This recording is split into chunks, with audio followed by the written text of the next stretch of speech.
Hello, you're watching RT with me, Kevin Owen. We're very pleased to say today that we're joined by the President of the Russian Federation, Vladimir Putin. We're very pleased because this is his first major interview since his inauguration, and he's granted it to us. So, Mr. President, thank you very much for making the time to talk to us.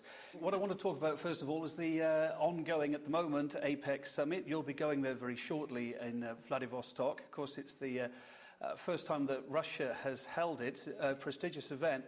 But it always begs the question, what's actually achieved at these events like that, like the G8, like the G20? Now, although APEC is primarily an economic vessel, there's a lot of politics involved as well. And, of course, a lot of the key players, including you, including America, a lot of key players disagree on some very key issues. I'm thinking about Syria, I'm thinking about missile defense, thinking about Iran. Is there a danger that the politics may stifle, get in the way of the big economic deals that the very same key players are hoping to sign at this summit, or at least talk about signing? That is true, but in fact, and you've just said it to yourself, APEC was originally conceived as a forum for discussing economic issues. And as this year's host country, we also intend to focus on economic and socio-economic challenges. APEC was originally established with the overall objective of liberalizing the global economy, and we intend to make this the key issue on the agenda in Vladivostok. When I invited our counterparts 5 years ago to meet in the Russian Federation, my rationale was to acknowledge the importance of this area for Russia, given that 2/3 of Russia's territory is located in Asia, and yet the bulk of our foreign trade, more than 50%, is with Europe, whereas Asia only accounts for 24%. Meanwhile, Asia is developing rapidly and intensively. You and I know it, and everybody knows it. Therefore, we are planning to focus primarily on economic challenges, transport, global food security, and the task of liberalizing the global economy. It's a well-known fact that the past year has seen a dramatic increase in the number of people affected by starvation, which has grown by 200 million. This means that 1 billion people worldwide are currently suffering from food shortages or famine. I believe this is the kind of issue that will be the focus of attention, along with a number of other challenges that are highly sensitive and significant for millions of people. As far as Syria and other hotspots are concerned, issues that are currently in the limelight, we will certainly address them in our deliberations at the forum, in bilateral discussions or otherwise. They won't be overlooked.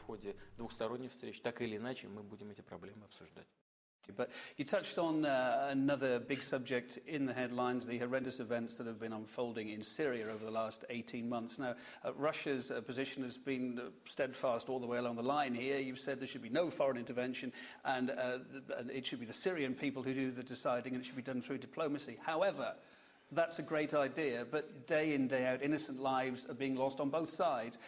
Is it time for something more than talking? Should Russia be reassessing its position maybe now?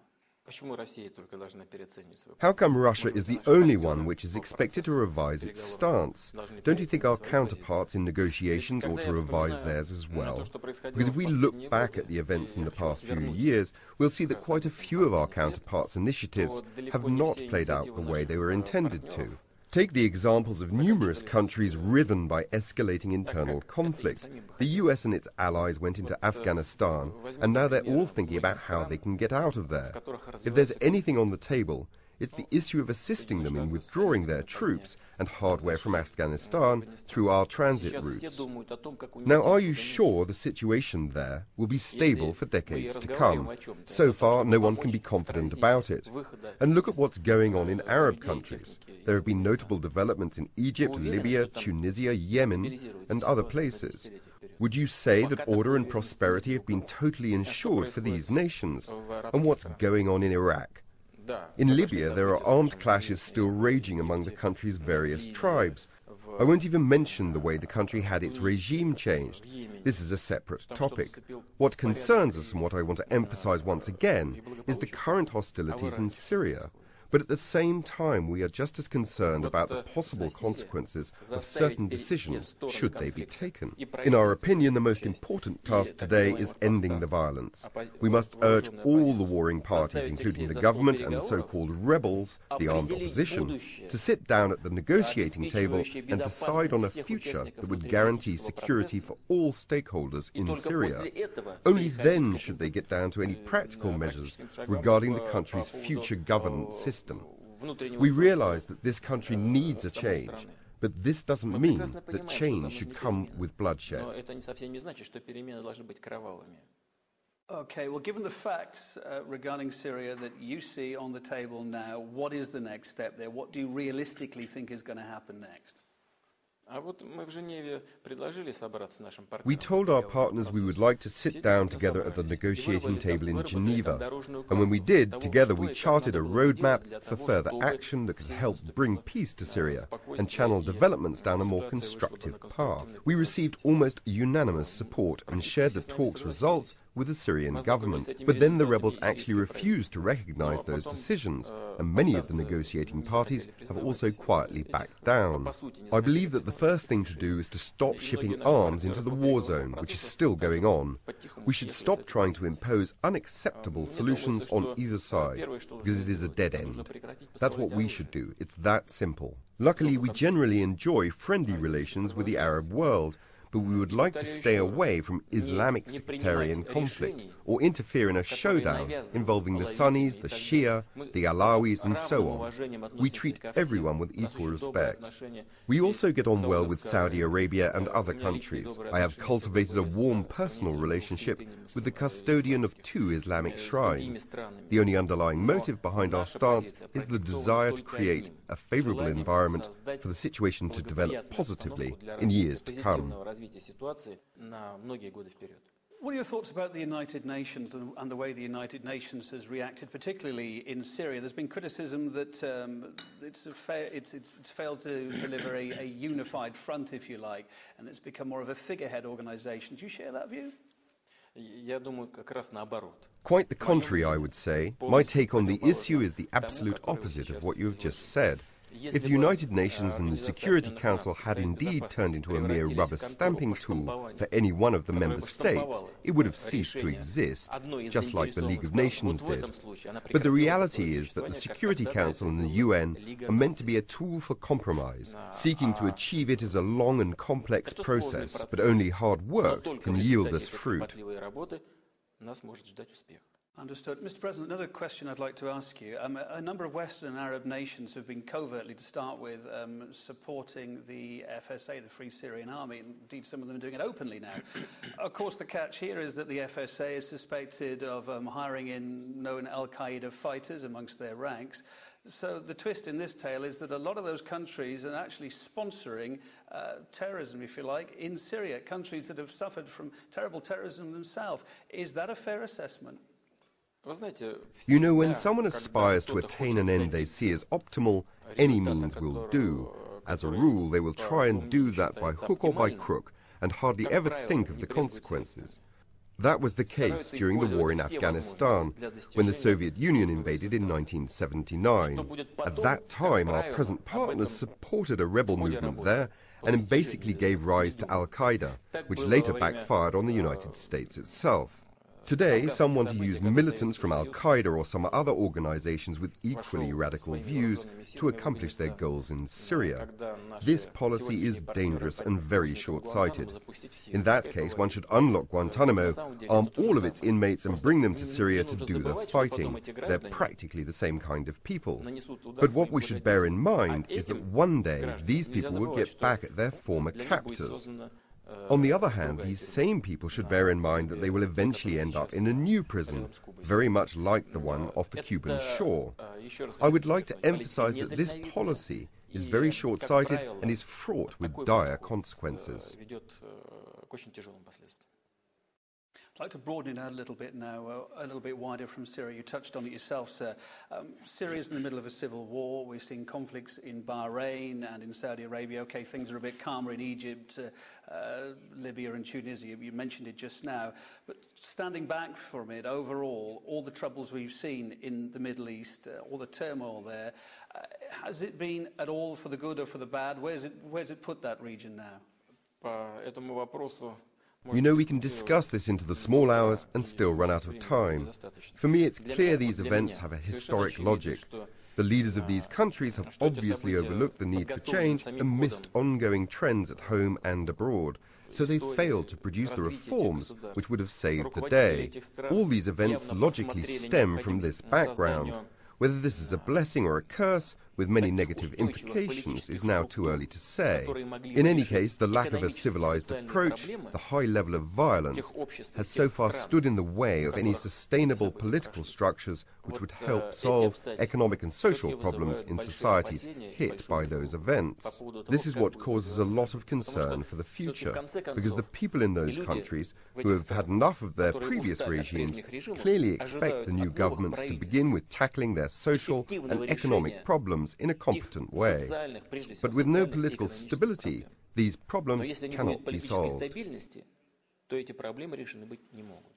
Let's turn now to the United States, the upcoming election there, which we're all looking forward to very much. Of course, now the reset button with Russia was firmly pushed by Barack Obama over the last 4 years, but it's had its ups and downs, and there's still that missile defense shield that's a headache for Russia in the east of Europe. If Obama does win a second term, what's going to define the next chapter of Russia and America's relations? And is he a chap that you can do business with? I believe that over the last 4 years, Presidents Obama and Medvedev have made a lot of progress in strengthening Russia-US relations. We have signed the New START Treaty, and backed by the US, Russia has become a fully fledged member of the World Trade Organization. There are more reasons to be optimistic about our bilateral relations, our strengthened cooperation in combating terrorism and organized crime, in the non-proliferation of weapons of mass destruction, and in other areas. In other words, we have accumulated quite a lot of positive experience. But the issue you mentioned, the US missile defense system, is surely one of the key issues on today's agenda, because it involves Russia's vital interests. Scholars and experts understand that a unilateral solution will not enhance global stability. In essence, the intention is to upset the strategic balance, which is a very dangerous thing to do, as any involved party will always strive to maintain its defensive capabilities, and the entire thing could simply trigger off an arms race. The thing is that in order to solve the missile defense issue, we both need to accept as an axiom that yes, we are reliable partners and allies for each other. Let's imagine for a second we have the solution. That means from now on we jointly assess missile threats and control this defense system together. This is a highly sensitive area of national defense. I am not sure that our partners are ready for this kind of cooperation. Is there anything that Russia can do to try and meet in the middle, to give a bit of ground? We did what we could. We said, let's do it together. Our partners are so far refusing to go along. But what else can we do? We can maintain dialogue. That's exactly what we will be doing. But naturally, as our American partners proceed with developing their own missile defense, we shall have to think how we can defend ourselves and preserve the strategic balance. By the way, America's European allies, who also happen to be Russia's partners, have nothing to do with it. I believe that as a European national, you should understand it. This is a purely American missile defense system, and a strategic one at that, with its European elements pushed to the periphery. You see, Europe, just like Russia, is not allowed to take part in either assessing missile threats or controlling the system. Our original proposal was to develop it as a three-party solution, but our partners have not agreed to that.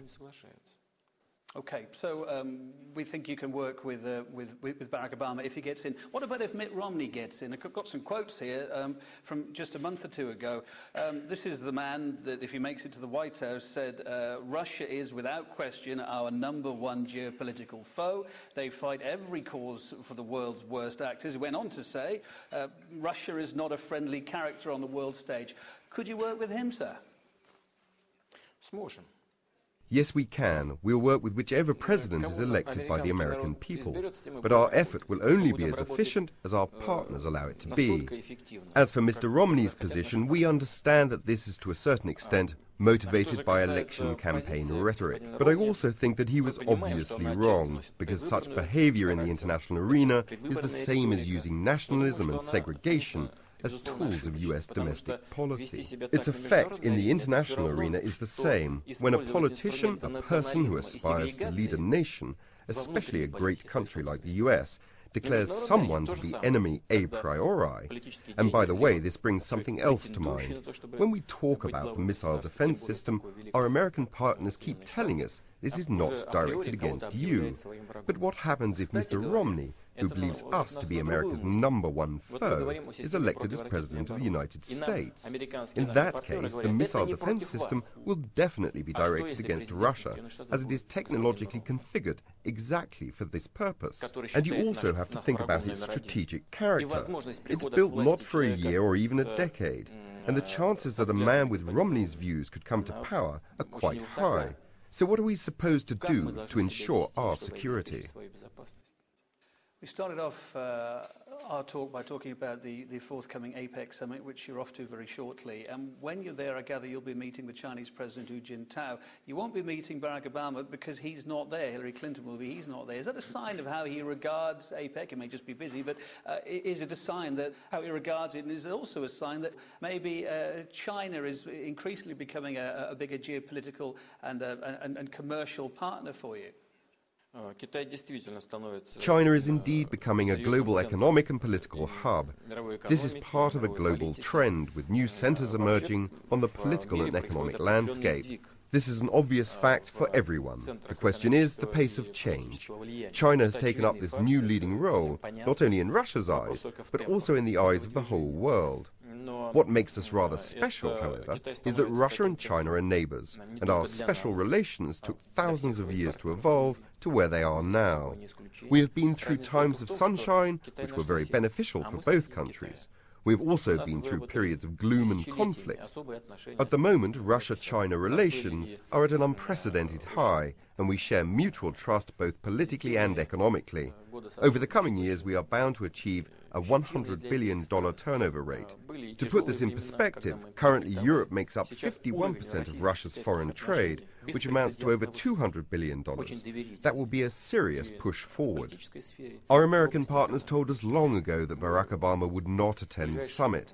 The reason is the election race in the US, and we think it's okay. The US will still be represented at a high level.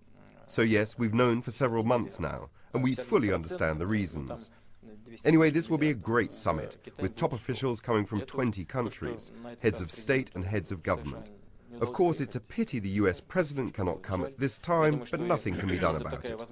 I think if he really had the opportunity, he would not miss it, because it's a good event for the US to talk not only with us, but also with other Asia-Pacific partners. Anyway, I met Barack Obama earlier in Mexico, as I said, and had a chance to discuss our bilateral ties and exchange opinions on the major global issues. So we do continue our dialogue. And we talked about some of the problems that Russia faces. One of the long-term problems that Russia's been facing is the drugs trade, the import of drugs from Afghanistan. It's increased many-fold since NATO went in there over a decade ago. NATO troops are due out in 2014. What then? Does Russia have any hope that you can curb this huge drugs problem? So far, it's not being solved. We are constantly engaged in dialogue with our partners, including those nations who have troops deployed in Afghanistan. Yet the situation has not improved. Instead, it's deteriorated. The amount of drugs produced in Afghanistan has increased by 60% in the past year. By the way, I'm not sure about the exact figures, but some 90% of heroin peddled in the UK comes from Afghanistan. This is a common challenge and a common threat for us all. For Russia, this is a very serious threat to our national security that cannot be overstated. More than 20% of the overall drug traffic coming from Afghanistan is marketed inside Russia. That equates to 70 tons of heroin and roughly 56 tons of crude opium as of last year, which is an immense amount, and it definitely qualifies as a threat to our national security. Can you explain to our viewers what the correlation was? Why did this problem increase while NATO troops were there? Was there any connection? Why was that happening? There is an apparent link. I won't bring up any criminal schemes right now, but none of the nations who are currently committing their troops to Afghanistan want to make matters worse for themselves by combating drugs in Afghanistan, because drugs are Afghanistan's way of making a living. 9% of that country's GDP comes from drug trafficking. If you want to replace this 9%, you'll have to pay, but no one wants to. And you cannot get anywhere with mere statements about how you are planning to make up for those drug revenues with other kinds of income. Talk is not enough. What you need is substantive economic policies and financial assistance. Nobody seems willing to provide that, and no one wants to complicate matters for themselves by taking on drug trafficking. Because if you take away drug revenues from these people, you effectively compel them to starvation, and that means making even more enemies in Afghanistan. If you go after drugs, people will go after you. That's all there is to it. Drugs are closely related to terrorism and organized crime, but that is something everybody is aware of already. Everyone knows that drug revenues are partly used to finance terrorism. But even this awareness and the realization that Europe is being flooded with Afghan-produced drugs is not enough to encourage our partners to seriously tackle this issue, and this is very sad.